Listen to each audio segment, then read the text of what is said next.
Lágbára o, arákùnrin yìí fẹsẹ̀ rìn láti ìlú Àbújá sí Ẹdó nítorí Apostle Johnson Suleman. Ẹ ní láti gbọ́ nǹkan tó sọ nínú fọ́nrán yìí nípa Apostle Johnson Suleman tí ó lọ bá. Ó fẹsẹ̀ rìn, kò tiẹ̀ rò pé wọ́n lè kidnap òun, bóyá nǹkan kan bí kan lè ṣẹlẹ̀ sóhun lójú ọ̀nà.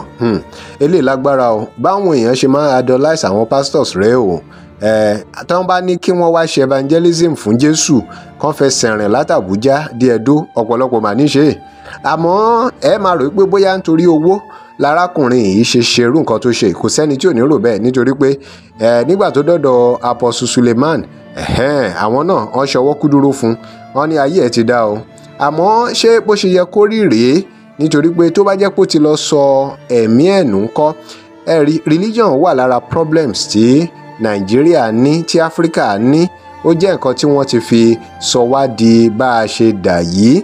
Ó wá kù sọ́wọ́ àwọn èèyàn láti mọ̀ wípé Ọlọ́run nìkan ló tó èèyàn lè ṣe gbogbo nǹkan báyìí fún. Lóòótọ́ àǹfààní ńlá ló jẹ́ fún arákùnrin yìí pé nǹkan tó ń wá ó ti rí gbà. Àmọ́ ṣé bó ṣe yẹ kó máa rí lọ rèé? Bẹ́ẹ̀ ni, ó ní footballer lòun, fruit therapist lòun, musicians lòun. Màá fẹ́ kẹ́yìn fúnra yín kẹ́ ẹ wo fọ́nrán yìí, kẹ́ wá sọ ohun tẹ́ ẹ rò lórí ohun tí religion ti dà, tí ẹ̀sìn ti dà ní orílẹ̀-èdè Nàìjíríà àti ní Áfíríkà. A ṣáà ti rí ọ̀pọ̀lọpọ̀ àwọn pásítọ̀ míì náà tó jẹ́ pé kò tiẹ̀ ń ṣe pé wọ́n fẹsẹ̀ rìn fún wọn. Àwọn máa ń gorí àwọn èèyàn mọ́lẹ̀ ni, wọ́n máa tẹ̀ wọ́n mọ́lẹ̀. Ìmíì á máa rọ nǹkan sí wọn lẹ́nu, ìmíì lè ní kán máa jọ̀pọ̀lọ́, ìmíì lè ní kán máa jẹ koríko oríṣiríṣi. K'Ọlọ́run kó gbà wá.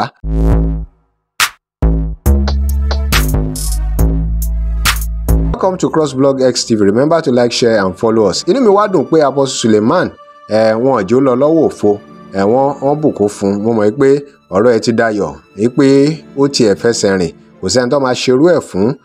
Tínú ò ní dùn, wọ́n ní inú dídùn ló mórí yá. Ẹ̀yin náà ẹ wo fọ́nrán yìí. I trek from Abuja down here to see you. You trek for 7 days to see me? Know that your life has changed. Don't worry. What is this? Love you. I've been wanting to meet with you for years. You love me? I trek from Abuja down here to see you. You trek? I started trekking last week, Saturday. You trek? From Abuja to see me? Yes, sir. Why? Sir, I love you. I want to see you. You love me and you didn't enter transport? Sir, you trek with your leg? Yes, sir. Why? I love you. Why are you shaking your head? Did you trek with him? Why are you shaking your head? He's on where? He's online? You saw it online? That he was trekking? Yes, sir. From Abuja? Yes, sir. With your legs? Yes, sir.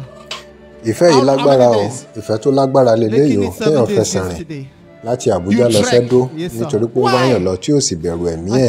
Ṣé èèyàn kan máa ń fẹ́ràn èèyàn ju ẹ̀mí ẹ̀ lọ ni? Ìbéèrè mi nìyẹn o. Kí lè rò tí yín? Kí lè rò yín nǹkan tí ẹ bá rò nípa yìí? Ẹ drop ẹ sí comment section. Come. I'm touched. I'm touched. Come. You trekked? Who am I? Who am I? Why would somebody trek to come? Who am I? You trek for 7 days to see me? Me? What's your name, sir? Sir, I'm Austin. You're from Cross River. What do you do? Yes, sir. I am a footballer and a musician. You're a musician and a footballer? Yes, sir. You trekked from Abuja. Wow. God bless you. Come, stand up. Can you clean your face first? Give me a handkerchief. What's a handkerchief then? He's crying, so let him clean his face. Why trekking? Why didn't you enter a vehicle? Is that the level of love or honor? You brought something for me? What is that?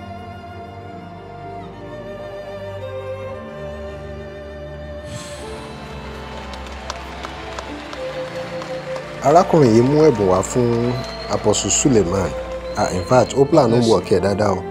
Gbogbo rìn tó dẹ̀rìn, kí níyàn ò fọ́, kò sí nǹkan kan tó ṣe. Àwa mọ̀ bóyá ìgbà tó dé Ẹdó ló wọ́dà kíní yẹn fún Apostle Suleman àbí bóyá ó gbé bọ̀ láti Àbújá ni. God bless you. God bless you. I'll pray with you now. Father, change his life. Make him great. prosper him. Jesus' name. God bless you. You say you do music and you're a footballer. That's all you do. Yes, I'm also a mixologist and a fruit therapist. What? A mixologist and a fruit therapist. Food therapist. Fruits. Flute. Yes, like Fruit. eating fruit. Fruit. Yes, sir. Therapist. Yes, sir. That's what I do. Do they have therapists for fruits? Fruits. I'll see you. But just know that your life has changed. Don't worry. Ohun tó ṣẹlẹ̀ yìí, irú ìrìn tí arákùnrin yìí rìn, ṣé ẹ rò pé ó fẹ́ràn Apostle Suleman ní tòótọ́ ni àbí nǹkan tó máa jẹ ló ń wá tó fi rìn láti Abuja sí Edo State? Ẹ drop comment yín. Remember to like, share and follow us. Thanks for watching.